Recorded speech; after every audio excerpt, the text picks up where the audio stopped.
Хвала Христу, шановныя слухачы і гледачы. Сёння 2 чэрвеня праграма «Прачнулася Беларусь». І мы выходзім не толькі ў аўдыё, але і ў відэафармаце. Далучайцеся, калі ласка, да нас, да YouTube-канала «Радыё Марыя», і мы будзем рады вас сустрэць. А ў студыі я, Жанна Метіш, за гукарэжысёрскім пультам дапамагае мне Лада Зенкіна. Распачалося лета, і звычайна гэты перыяд вельмі багаты на святочныя ўрачыстасці, і каб наблізіць вас, мае шаноўныя, да тэмы сённяшняй размовы, прыгадаю, што некалькі дзён таму мы адсвяткавалі Святую Тройцу. І на гэтым тыдні нас чакае свята цела і крыві Хрыста, а яшчэ мінчан чакае і працэсія Божага цела. І, напэўна, няма ніводнага каталіка ў нашай сталіцы, хто б не ведаў пра парафію, адкуль традыцыйна кожны год распачынаецца працэсія Божага цела. Гэтая парафія якраз мае афіцыйны тытул Святой Тройцы, знаходзіцца ў самым цэнтры Мінска. І гэта Залатагорскі касцёл, адначасова касцёл Святога Роха. І ў сувязі з тым, што сёлета мы адзначаем 35-годдзе аднаўлення касцёла ў Беларусі, не паразмаўляць пра гэты касцёл мы проста не маглі. І сёння з намі Галіна Баравіцкая. Вітаю вас, Галіна. Хвала Христу. Парафіянка гэтага касцёла Залатой Горкі, як яго называюць яшчэ ў народзе. Галіна дакладна вывучала гісторыю касцёла Залатагорскай парафіі і ведае аб ёй шмат цікавага, і я упэўнена, што сёння мы пачуем штосьці такое дзіўнае, чаго мы дагэтуль не ведалі. А спадарня Галіна нам у гэтым дапаможа, так? Так, я хочу сказаць, што сапраўды Залатагорскі касцёл, які мае 3 тытулы, это вельмі такая важная кропка на мапе нашага горада. І нават на дошцы касцёла пазначана всі такая таблічка, якая гаворыць пра тое, што касцёл быў заснаваны вельмі даўно. Але нашы гісторыкі шукалі пацверджанне пісьмовае, і таму, на жаль, не знайшлі пакуль што, потому што там узгадваецца дата, што гэта 1390 год, але нашы даследчыкі знайшлі, што дакладна пацверджана, што дата 1508 год пад тытулам на Свяцейшай Тройцы на беразе Свіслача быў пабудаваны першы касцёл. Грошы на яго выдаткаваў Жэгімонт, стары, і ведаеце, гэты касцёл даў назву цэламу гістарычнаму месцу горада Мінска. Траецкае прадмесце, Траецкая гара, менавіта дзякуючы таму, што касцёл меў такі тытул. Вось. А наступная гісторыя, конечно, мае шмат такіх перыпетый. На першым, на жаль, мы не ведаем, як он выглядаў, таму што драўляныя касцёлы гарэлі, на жаль. Давайте згадаем, колькі разоў гарэў наш касцёл, колькі там было будынкаў. Вось я хочу згадаць, як нават падрыхтавала такі невялічкі матэрыял паводле інвентароў. Што такое інвентар? Гэта складалася такія паперы, што маецца ў наяўнасці ў касцёле, маёмасць, якія будынкі. І таму, дзякуючы гэтым запісам, якія захаваліся, можна так уявіць, што уяўляў сабой парафія Траецкая на той час. І так, гэта быў даволі вялікі драўляны, крыжападобны ў плане будынак. На каменным падмурку і галоўным фасадам ён выходзіў на Траецкі рынак. А інтэр'еру упрыгожвалі 3 драўляныя алтары. На хорах знаходзіўся арган. Стаяла званіца 4 званамі, будынак плябаніі, школа, шпіталь, касцельнае братства, небузняцце на Свяцейшай Панны Марыі. Асобны комплекс гаспадарчых пабудоў складалі стайня і шэраг іншых драўляных будынкаў. Побач з касцёлам знаходзіліся парафіяльныя могілкі, а тэрыторыя была абнесена агароджай з брамай. Каб уяўлялі тэрытарыяльна, то на гэтым месцы знаходзіцца наш вялікі тэатр оперы і балета. Такая разбежка о Ну і вось у жніўні 1809 года, на жаль, касцёл згарэў. Я ведаю, што касцёл сам як будынак гарэў некалькі разоў. І от ксёндз Юрый, які вёў імшу нядзельную мінулыя выходныя, адказаў, што гісторыя самой Залатагорскай парафіі, гісторыя касцёла Святога Роха як будынка, гэта не адно і тое ж. Мы зараз упэўніліся ў тым, што сапраўды гэта не так. Гісторыя самой парафіі Залатагоркі гаразд больш старажытная, чым гісторыя самого будынка, бо яна сягае ад часоў Жэгімонта Старога, з тых аж старажытных Таму што моманту. глядзіце, тэрытарыяльна знаходіцца тэатр Бельбалета і сучаснае месца касцёла это даволі такая вялікая адлегласць. Мгм. А чаму? Вот касцёл згарае, куды ісці парафіянам? Мгм. Выйсці няма. Узгадалі, што ёсць на могілках каплічка. І туды на могілкі ідуць людзі, і ўсё, каплічка прымае людзей, і там адбываецца набажэнства. І вось так гэты тытул Троіцы, ён паступова пераходзіць на тое месца, дзе мы ведаем его зараз. А вось калі мы кажам пра тытулы касцёла, ён мае зараз 3 афіцыйных назвы: Святой Троіцы, Святога Роха, Залатагорскі касцёл. Чаму так? Чаму так багата на назвы наша парафія? Бо я таксама з'яўляюся парафіянкай гэтага касцёла, як і Галіна, мае такі гонар. Ну, па-першае, захаваўся старажытны тытул на Свяцейшай Троіцы, так? Потым, калі ў 1842 годзе каплічка была перабудавана вернікамі, то далучыўся яшчэ адзін тытул. Вось, а улічваючы тое, што у нашым горадзе вельмі цанілі Святога Роха, таму што, ну такі, ідзе паданне, што менавіта дзякуючы малітвам гэтаму святому наш горад вызваліўся ад эпідэміі, то і гэты тытул далучыўся. А можам мы гэту легенду больш дакладна распавесці? І мала таго легенда. Справа ў тым, што на могілках стаяла каплічка Святому Роху. Вось, і людзі туды, канешне, складалі свае малітвы. Што тычыцца гэтых могілак, то я хочу вам сказаць, што гэты наш мінскі некропаль, ён вельмі старажытны. Наогул трэба ўзгадаць гісторыю касцёлу, што заўсёды могілкі знаходзіліся побач са святыняй. Такая была традыцыя. Але ў Рэчы Паспалітай было прынята рашэнне чалавекам, які сказаў такім чынам, што хопіць нам хаваць людзей каля касцёлу, гэта ўжо невыгадна. Давайте мы будзем выдзяляць месцы асобна. Гэта быў каронны маршалак Станіслаў Любамірскі. І такі дакумент быў выдадзены 1792 годзе, які гаварыў канкрэтна: на працягу 3 месяцаў кожнаму гораду выдзеляць месца пад могілкі. І што вы думаеце? Ужо праз год, у 1793 годзе, ўжо былі выдзелены могілкі ад парафіі. Вы каб разумелі, што сучасная плошча Перамогі гэта ўжо было канец горада, там уже стаяла застава на Барысаўскім тракце. І могілкі выдзяляліся за межамі горада. Так, гэта быў даволі такі вялікі квадрат, там прыкладна 135 на 134 метры. Вось. І заставаліся сведчанні, што пазней нават іх раздзяляў роў, які падзяляў рым-католіцкія пахаванні і уніяцкія пахаванні. Вось. Але час ішоў, і паступова могілкі абрасталі будынкамі, сядзібамі, і горад пашыраўся, і ў выніку могілкі засталіся аточанымі жыллёвымі пабудовамі. На могілках стаяла каплічка, вот тая каплічка, якая прыняла людзей пасля пажару парафіян. Узгадуючы гісторыю Рэчы Паспалітай, мы можам сказаць, што потым, на жаль, ідзе такія працэсы, як падзел Рэчы Паспалітай.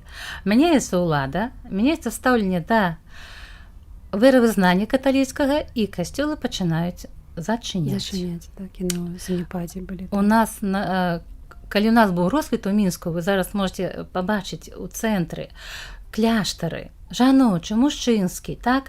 Шмат тут было брацтва працавала. То адмаўляюць адным, другім, трэцім, і каплічка на могілках Залатагорскіх застаецца месцам такім фактычна адзіным у горадзе. Вось. І, канешне, не можа змяшчаць людзей. Парафіян шмат, каплічка, то не, кажуць, несур'ёзна зараз, так? І нягледзячы на тое, што это ўжо былі часы падаўлення паўстання Каліноўскага, атрымалі дазвол пабудаваць новы касцёл. І пабудавалі яго даволі хутка, але ўлічваючы, што такое было стаўленне да каталіцкага веравызнання, вялікай такой, як кажуць, помпы, так, вялікае свята нельга было рабіць, но ціха, так дасціпна, храм быў адчынены для вернікаў. Ён выглядаў тады зараз, як і цяпер. Негатычны стыль, стромкія вежы, званічка. Вось. І вось так ладзілася паступова жыццё. А вось калі мы кажам пра постаць самого святого Роха, мы ведаем, што гэтая легенда, калі была чума паўсюду, і сапраўды ён выратаваў жыхароў Менчакоў, як гэта было? Чаму так? Трэба сказаць, што святы Рох нарадзіўся вельмі далёка ад Беларусі. Гэта ў Францыі, 14 стагоддзе. І пры нараджэнні на ім целе была такая знака незвычайная, чырвоны крыж. У юнацтве ён страціў абодвух бацькоў. Вось, і маючы такую маёмасць, як бы мог бы пайсці такім звычайным жыццём, жыў бы сваё шчасце, кажа так, але ён вырашае па-іншаму. Ён сваю маёмасць раздае і адпраўляецца ў Рым. Так.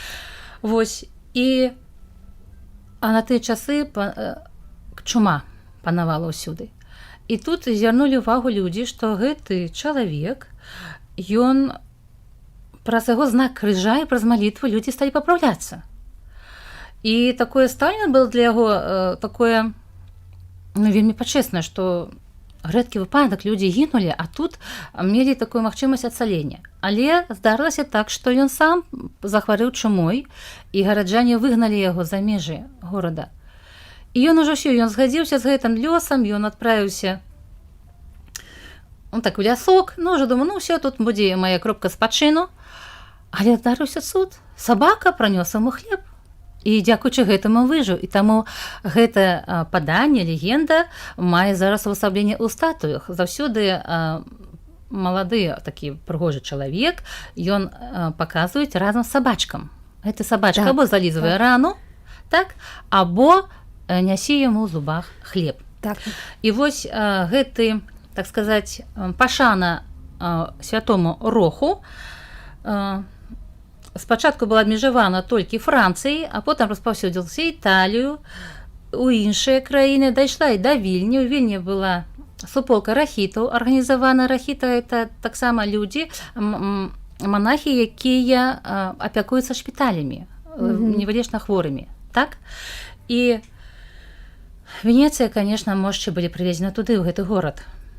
І зараз там ёсць многія такія памятныя месцы.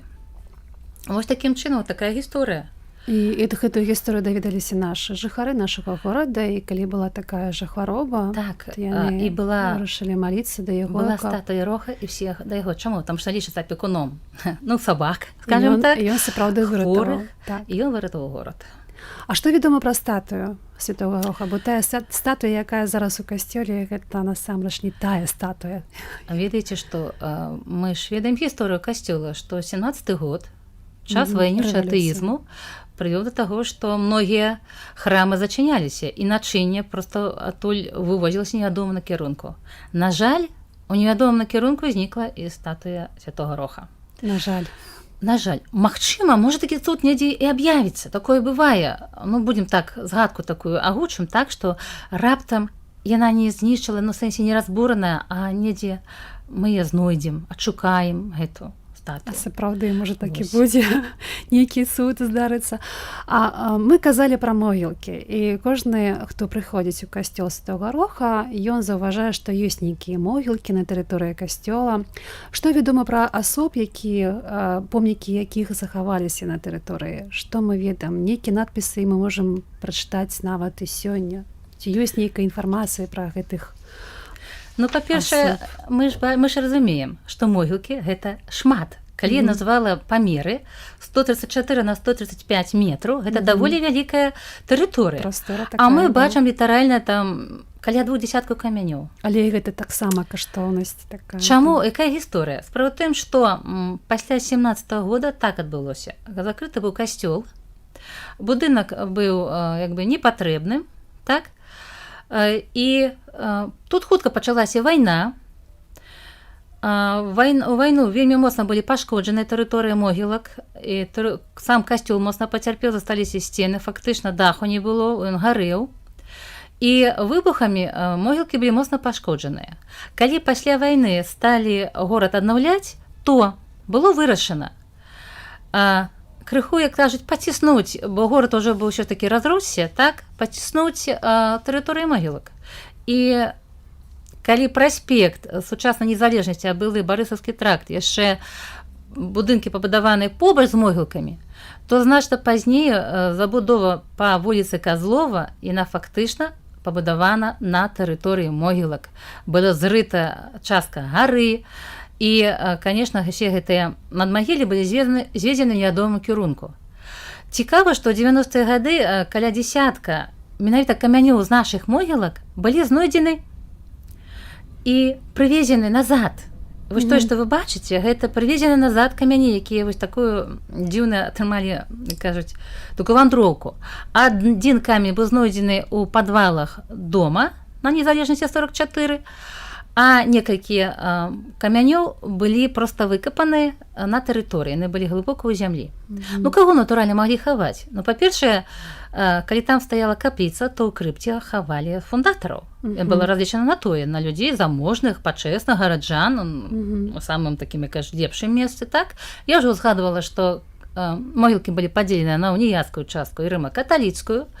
Ну вось, калі ласка, мы можам меркаваць, хто быў тут. Канешне, тут паважаныя пачэсныя парафіяне тут былі пахаваны. І вот, канешне, шкада, што мы зараз не можам прачытаць іх прозвішчы, таму што ў архіве захаваліся дакументы, хто быў тут пахаваны, і проста роспачы разводзіш рукамі, што суаднесці прозвішчы пахаваных і камянёў зараз гэта зрабіць немагчыма.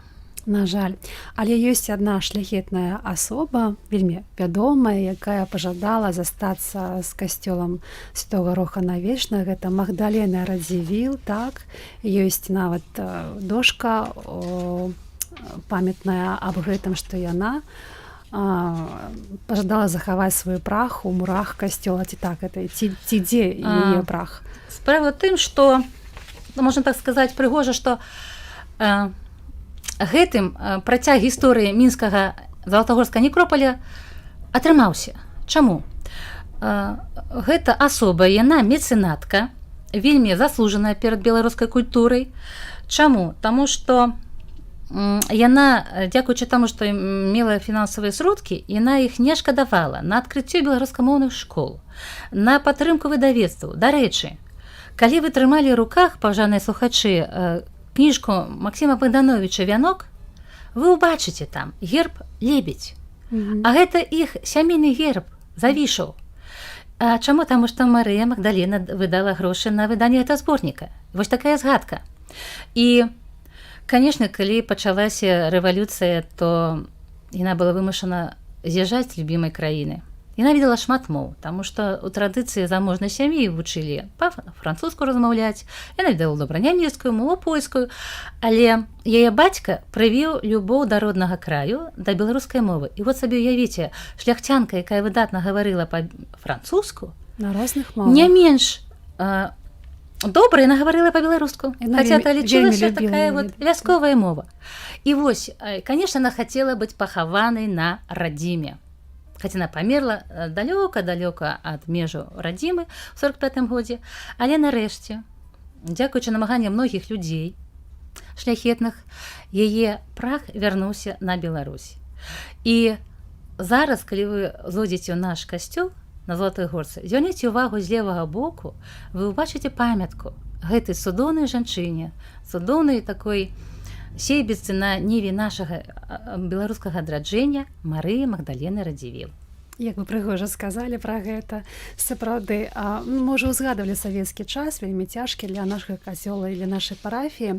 Калі мы кажам пра 35-годдзе адраджэння касцёла ў Беларусі, мы кажам пра тое, што касцёл Святога Роха і Залатая Горка таксама унеслі ў сваю лепту гэтыя працэсы, гэтую падзею. І вядома, што святары, якія служылі ў касцёле на Залатой Горкі, гэта былі і зараз вельмі выбітныя асобы. Так. Безумоўна, Залатагорскі касцёл, канешне, ён упісаў сваю выдатную старонку гісторыі адраджэння касцёла на Беларусі. 35 год таму пачаліся гэтыя падзеі. Праляцела, здаецца, мы памятаем тыя часы, калі на той жа самым Залатагорскім касцёле гэта была філармонія. Мы збіраліся толькі тады, калі заканчваліся канцэрты. Вось. Мы думалі, дзе праводзіць катэхезу для нашых дзетак. Паўставала шмат пытань. Але, дзякуючы Божаму провіду, касцёл быў нам аддадзены. І нарэшце мы змаглі, канешне, мы атрымалі сцены, калісьці намоленыя сцены, але там не было нічога. Уяўляеце, пустыя сцены, няма ніводнага абраза, нічога няма, і даводзілася ўсё пачынаць фактычна з нуля. Вось. І хто ж першы ўзяў на сябе адказнасць, каму даручылі займацца справай адраджэння і касцёлы і супольнасці парафіяльнай? Гэты чалавек, якога варта згадаць і сёння і сказаць пра яго некалькі слоў. Ксёндз Міхал Сапель. Ён нарадзіўся ў Браславе. Сям'я звычайная, бацька праваслаўная, маці каталічка, але ён адчуў сваё пакліканне. І ў савецкі час это было вельмі складана. Беларусі не навчалі, не было ніякай навчання установы каталіцкай, трэба было ехаць у іншае месца. Ён паехаў у Рыгу. Спачатку як быццам бы вучыцца медыцынскае вучылішча, а потым ён перавёўся. Все-таки мэта яго вяла сваім шляхам. Ён перавёўся ў духоўную семінарыю. Спачатку яго назначаюць викарыем у кавалерыйскіх могілках, а потым, як ён сам узгадваў, кардынал Казімір Свята кажа: «Ну што, трэба табе заняцца беларусамі, займайся». Што значыць займайся? Это значыць, што трэба нешта думаць, весці службы па-беларуску. А што? Нічога ж няма. Трэба брацца зноў такое поле, не кажуць, нічым не капанае. І ўсё пачалося як бы ўпершыню. Дарэчы, як ён прыйшоў на Залатую горку касцёл Святого Роха? Вось яму проста далі заданне: ідзі, займайся беларусамі. І ён прыйшоў на нашу парафію. Дарэчы, варта згадаць, што наша вера мае свае карані на Залатой горцы. Выдавецтва «Про Хрысты» мае таксама на Залатой горцы. Дзякуючы Міхалу Сапелю ў 2004 годзе быў выдадзены рымскі імшал ліцэцэзій на Беларусі. Это значыць, што літургічныя тэксты былі нарэшце перакладзены на беларускую мову. Потым зноў атрымае даручэнне ад арцыбіскупа, і ў нас з'явілася арганізацыя «Карытас». Дзякуючы Міхалу Сапелю, яго магчымасцям дамаўляцца, знаходзіць сродкі, зараз это сур'ёзная установа, якая дапамагае церпячым, падтрымлівае дзетак. Вось. І на жаль, Міхал Сапель адышоў ад нас, і адбылося 10 снежня 21 года, рана, конечно, па нашым меркам, на 55-м годзе жыцця. Але след, які ён пакінуў, гэта вельмі важны след. Нашы парафіяне яго добра памятаюць і, конечно, яго згадваюць словам. І кожны год едуць да яго ў Браслаў, дзе ён пахаваны побач матуляй. Так? Памяць пра яго жыве ў нашым касцёле. Потым у нас працаваў, служыў Юрый Касабуцкі. Біскуп. Таксама мы добра ведаем гэта імя, таму што ён з 2006 года быў у нас, а потым ён атрымаў у 2014 годзе біскупскае пасвячэнне. І зноў наша парафія як бы стала, можна кажучы, вольнай. І вось з гэтага 2014 года прыйшоў да нас ксёндз Юрый Санько. І вось калі мы кажам пра сучаснасць, пробач парафіі наш ксёндз-канонік Юрый Санько сёння 2 чэрвеня адзначае 19-годдзе свайго святарскага прысвячэння. І калі вы нас чуеце, паважаны ксёндз Юрый, мы віншуем вас з гэтай гадавіны, з гэтай датай, жадаем вам усіх Божых ласак, усіх дароў Божага Духа Святога, любові Маці Божай, каб заўсёды вам было добра, адчувалася добра, здароўя вам, усяго. І калі мы кажам пра нашых ксяндзоў, пра нашых святароў, ось на прыкладзе нашага пробышча мы бачым тое, як адданасць свайму служэнню адбіваецца на верніках, якія прыходзяць у касцёл. Як на вашу думку, Галіна, харызма ўплывае ці не ўплывае на тое адчуванне, якое ўзнікае ў вернікаў у касцёле? Ці важна гэта, ці можа не? Ведаеце што, я лічу так, што кожны, які адчуў пакліканне, ён адкажа пацалаваны Богом. І ён проста павінен аддаваць людзям свае таленты. Колькі ў каго гэтых талентаў ёсць, ён павінен гэтым дзяліцца з людзьмі. Ёсць у ксяндза ўменне спяваць? Давай, арганізуй спевы пры касцёле, так? Маеш такія файныя арганізатарскія здольнасці? Менеджер? Калі ласка. Допустим, зараз у нас я хочу сказаць, вельмі такое актыўнае жыццё пры парафіі. Ладзяцца пілігрымкі. парожных святых месцах. Это вельмі важна разумець, як жыве іншая супольнасць і не толькі маліцца гэтым святым, але бачыць, дзе яны, адкуль гэтыя вытокі, так? Потым у нас на Залатой Горцы можна пачуць грыгарыянскі харал. Гэта вельмі прыгожы спеў, які быў забыты, але ў нас ён аднаўляецца.